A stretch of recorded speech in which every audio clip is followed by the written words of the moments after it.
And for me it was going back about 45 years, because I was in all those four darshans, a kid of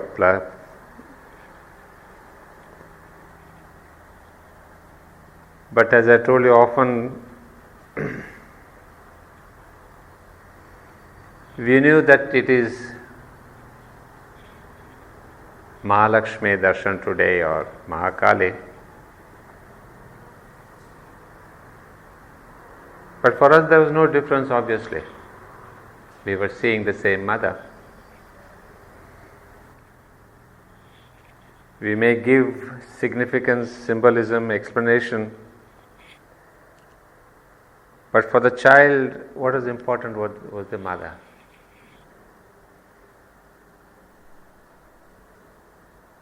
And seeing this, I remember some incidents when, while giving a message, should get into a trance. And the person is holding the blessing, the message, and the mother is in the trance for minutes together. And in 1956 we had the descent of the Supermind. And in 1960, on 29th February, we had the first distribution of the gold symbol. That day it was so beautiful that it seemed Sri Krishna said, I am coming to the distribution today. And so he did. And when the mother came down, I don't know if the ashram has any photographs. I don't remember having seen any photographs of the distribution on the supramental day. But I'm sure all of you have been to the meditation room and you see where her chair is kept on the four darshans. She had the first supramental distribution in the meditation hall. This one, as you can see, it was right in front where all of us have seen the big photographs of the mother. And one thing you might have noted, you see how far she goes up the steps. She climbs up. That was really the mother we saw. Even in the playground, she was 80 plus. But people had to run behind her. I mean, she was so fast in her walk. Even Pranobda, a sturdy young man, had to take long strides to catch up with her. I mean, she was incredible in her speed. So you can see the steps she goes up like that. Well, in 1960, the meditation hall was really made with that, the roof was specially made for that occasion. Otherwise, the meditation hall had a normal roof like that.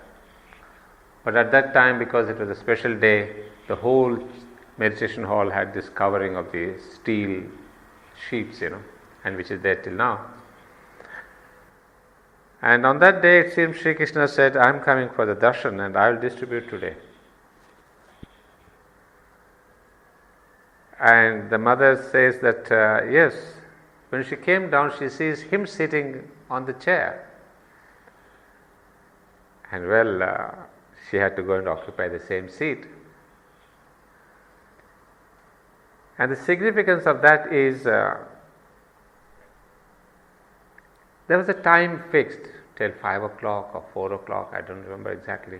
I mean the end time.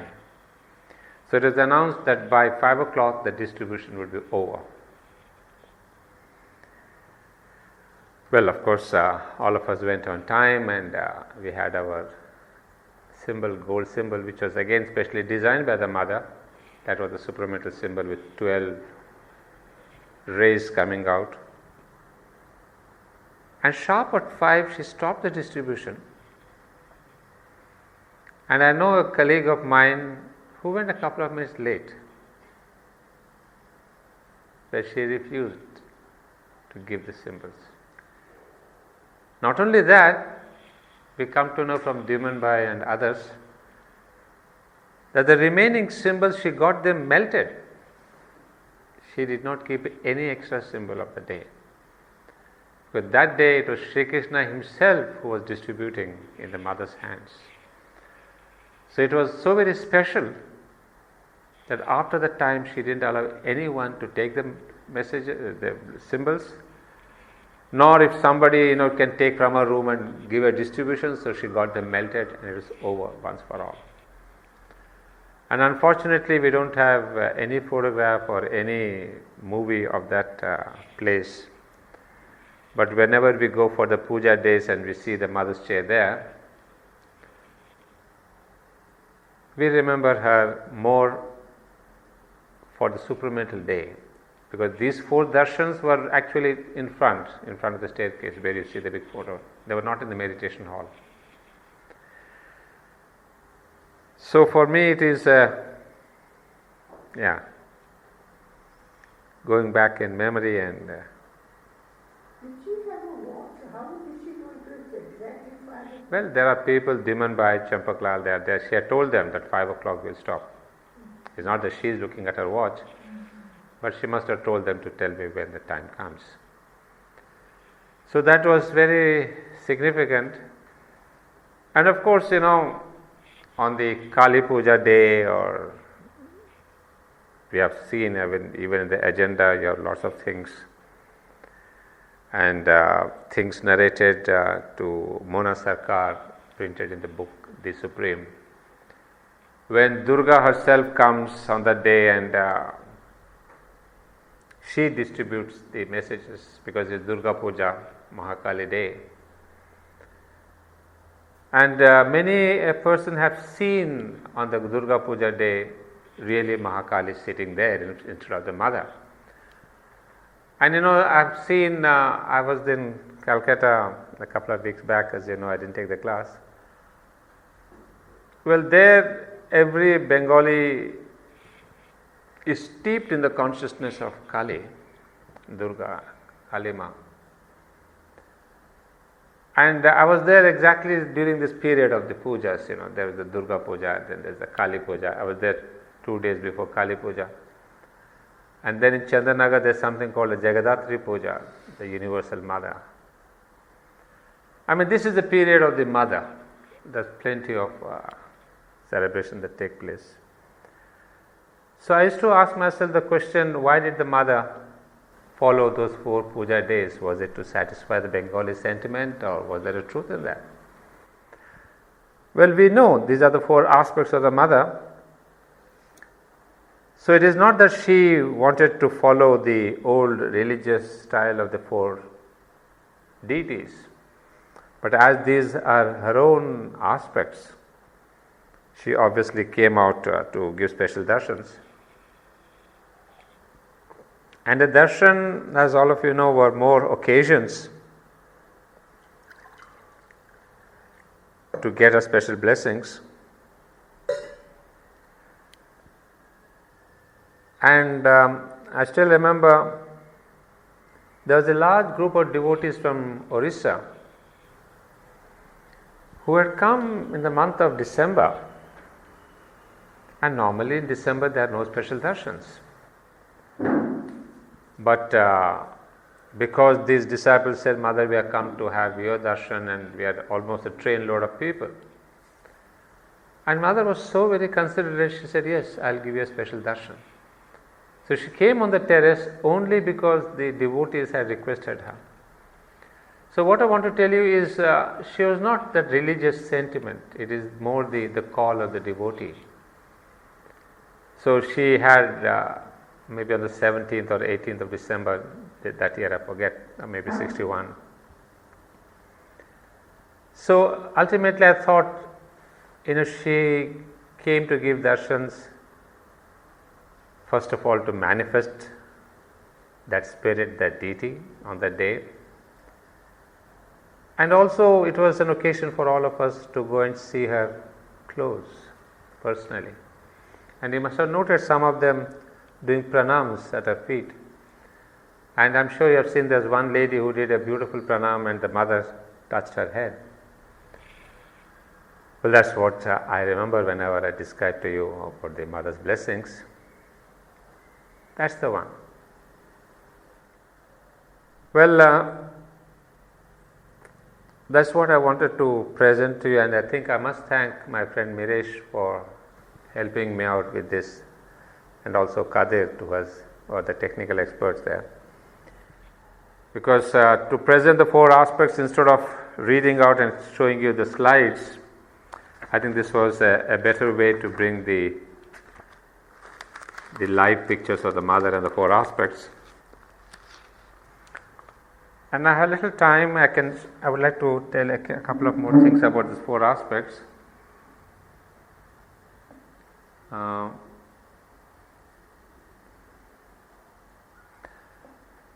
in this book, The Mother, we have this where Sri Aurobindo says, wisdom, strength, harmony, perfection are their several attributes, and it is these powers that they bring with them into the world, manifest in a human disguise in their vibhutis, and shall found in the divine degree of their ascension in those who can open their earthly nature to the direct and living influence of the Mother. To the four, we give the four great names, Maheshwari, Mahakali, Mahalakshmi, Mahasaraswati. You see, there are a few things that I would like you to take note of.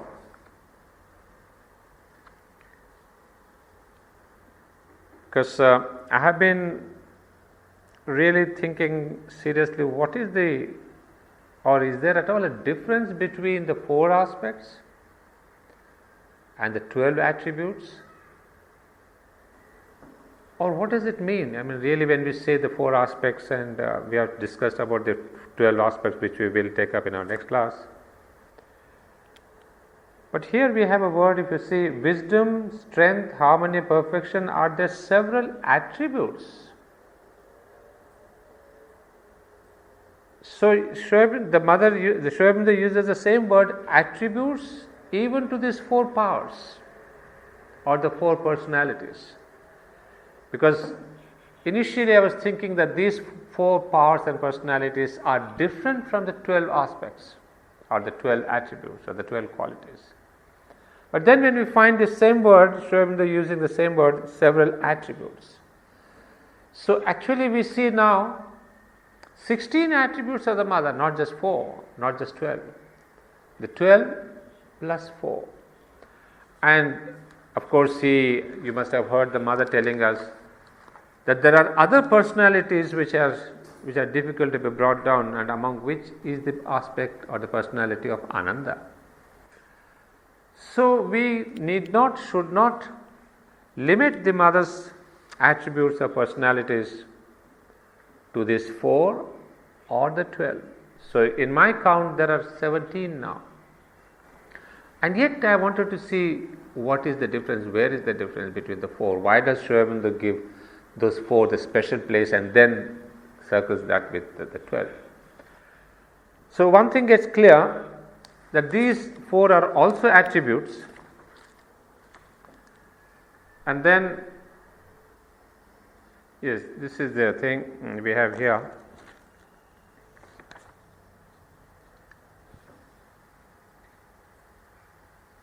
In a sense, the 4 powers of the Mother may be called, because of their origin, her emanations.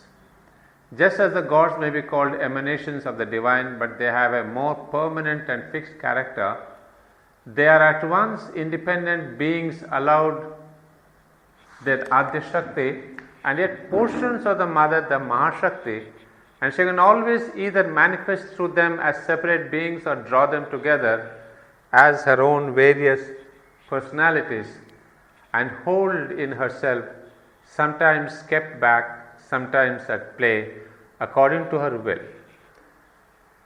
Now what I want to concentrate here is the word emanations. Now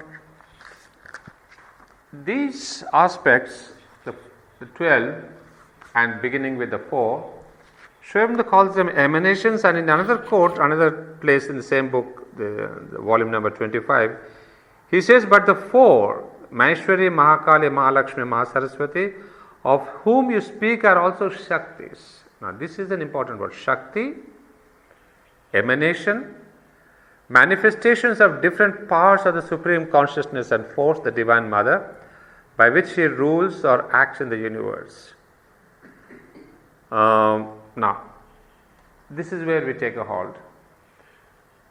Now, what's the picture that's emerging? That these four, Sri Aurobindo says, they are emanations and Shaktis. Now, when we say Shaktis, manifestation of different powers of the Supreme Consciousness and Force. If you remember right in the beginning when we were discussing about the aspect of the Mother, Sri Aurobindo writes that the one whom we adore as the Mother, she is the consciousness force of the Supreme. So, in our diagram we see Sat, Chit and Ananda, and of the Chit force, she is the Mother, the Aditi. And so, now these four powers are Shaktis of the consciousness force. That means that original Aditi Shakti, or the Supreme Mother, she descends into these four aspects, or the four Shaktis. And now, so these are called the Shaktis, or here as we see, they are called the emanations. Emanation, that which emanates from, that which comes forth, comes from the Supreme Chit Consciousness Force. So we see a clarification there. And then, now this is the first one, the 12 petals of the Mother. The question is, Mother, in your symbol, the 12 petals signify the 12 inner planes, don't they? Now this is a very crucial quote that I have taken from the Mother. It signifies anything you want, anything one wants. You see, 12, that's the number of Aditi, of Mahashakti. So it applies to everything. All her action has 12 aspects. There are also her 12 virtues, her 12 powers, her 12 aspects, and then her 12 planes of manifestation, and many other things that are 12. And the symbol, the number 12, is in itself a symbol. It's a symbol of manifestation, double manifestation, in essence and in manifestation in the creation. Here is where I got an insight into this use of the words attributes, powers, qualities, aspects. Because if you see, the first quote that we have seen is where Sri Aurobindo says about the four powers. He would say these are the four powers, four great aspects of the Mother. Now I was pondering over the word aspects.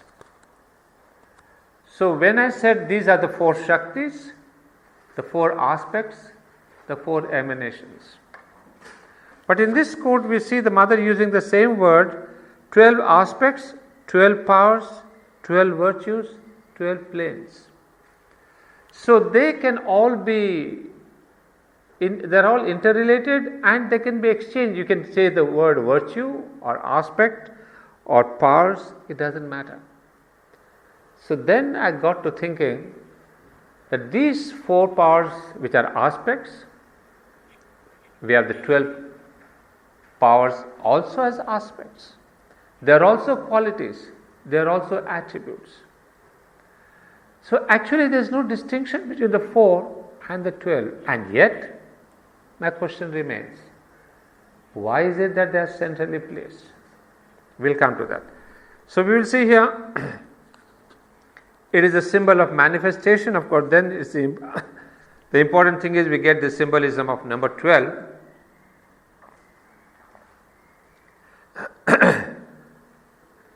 She says that's the number of Aditi, of Mahashakti. Why is it that number is of Aditi? Because that 12 is the symbol of manifestation and double perfection. I'll take you to the next one when we will understand. Yeah, now here we have a clear question. What are the 12 aspects, sweet mother? Ah, my child, I have described this somewhere, but I don't remember now. For it is always a choice, you see. According to what one wants to say, one can choose these 12 aspects or 12 others, or give them different names. The same aspect can be named in different ways. This does not have the fixity of a mental theory. So, at a point, I think it may be futile to try to mentally say these are the aspects, these are the power, these are the emanations, these are the virtues. Ultimately, they are all one and the same. Because the slide that we have seen, they really the 4 darshans of the mother, that tells us, you see, it's the same mother. As I told you, for us there is no difference. All the 4 darshans we went to her with the same attitude of devotion and surrender and bhakti, and we saw only her, not the 12 attributes or the 12 virtues or the Mahalakshmi or Mahasaraswati, nothing. So that's what we come to see now. There is this single consciousness of Chit Shakti. And then she is very particular, saying this does not have the fixity of a mental theory. So to approach mentally and to ask the question, how do they differ? Is there a difference between the 4 aspects and 12 attributes? You see, we are playing with the words attributes and aspects and virtues, which I suppose is redundant. And I come to the conclusion, they are one and the same, but there is still a but. What is that but? According to the angle from which one sees the creation, one day I may describe 12 aspects to you, and then another day, because I have shifted my center of observation, I may describe these 12 others, and they will be equally true.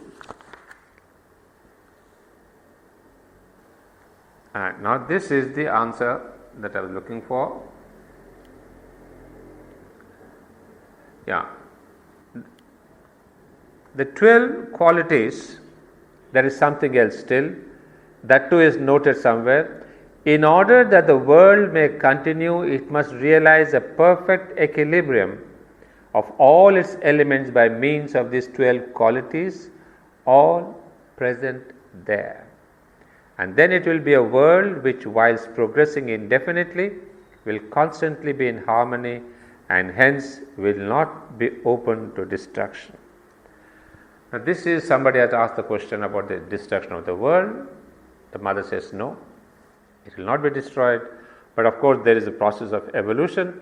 But what's interesting is my answer I get here, that all these 12 qualities, all present there upon earth now. Now these 12 qualities are there, but what about the 4 qualities, the 4 aspects or the 4 powers or the 4 emanations? The difference that I find in my study, and if I can, not mentally, but I get some kind of an intuition, that the 4 aspects that we have seen, the original Maheshwari, Mahakali, etc., they are already manifest and part of human evolution. It's because of them, the wisdom, the power, the harmony and the perfection, that man has come this far. So that means these are powers, these are personalities, these are aspects and qualities which are the basis of human evolution, which form the basis of human evolution up until now. But the other aspects, the other 12 aspects, now they are not yet part of human consciousness. Perfection, we have not reached perfection, but there is in human will always this question of wanting to go forward, some progress towards some perfection. Harmony we have not achieved yet, but there has been a harmony and a world unity. Of course, the history tells us opposite thing, but at the basis, Mother would say there is this harmony. And of course, power is much too obvious. Wisdom, of course, as we said, all our ancient scriptures, all our ancient cultures, be it Greek or Chinese or Indian, we started our civilization with wisdom. So what I find is that these four aspects have basically become the foundations of human civilization to a great extent. But now, in the future, the other 12 aspects have to become part and parcel of human consciousness. There is the first, when we see these 12 aspects, which we'll see later, you see aspects like sincerity, humility, gratitude, aspiration, receptivity, progress, courage, etc., generosity, equanimity. We have understood them only on the mental level. They are not yet part of our living consciousness. I'll come to that later.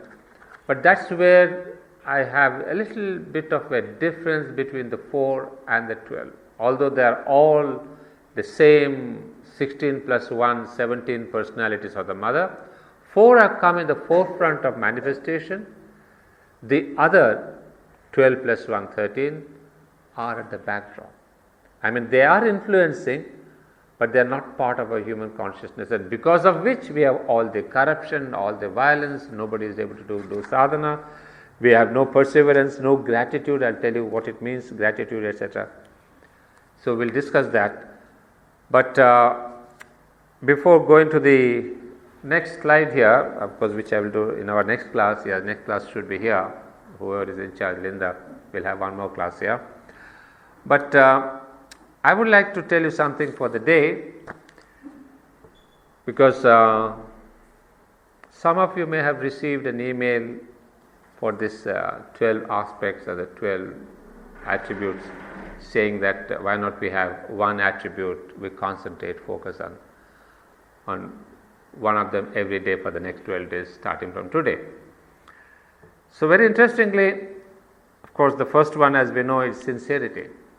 The today is a focus and concentration on sincerity. And I'd like to read out just a couple of sentences about sincerity. In fact, even in the list, as you will see later on, the first spiritual quality that's required, or the first quality that's required in yoga, is sincerity. Sincerity. Normally we say we must have aspiration and rejection and surrender. She puts it that sincerity is the first quality. And since I read that, of course I read it many times, but each time I think about that, and then I realize really sincerity is such a, it gives you everything. All the other 12 qualities that you will see later on, all the other 11, are really based on sincerity. In one of her classes, she would say, we need to be supported by 5 things, talking about yoga, by 5 things. Sincerity. If there is no sincerity, one cannot advance by even half a step. But it is possible to translate it by another word, if you prefer. It would be transparency.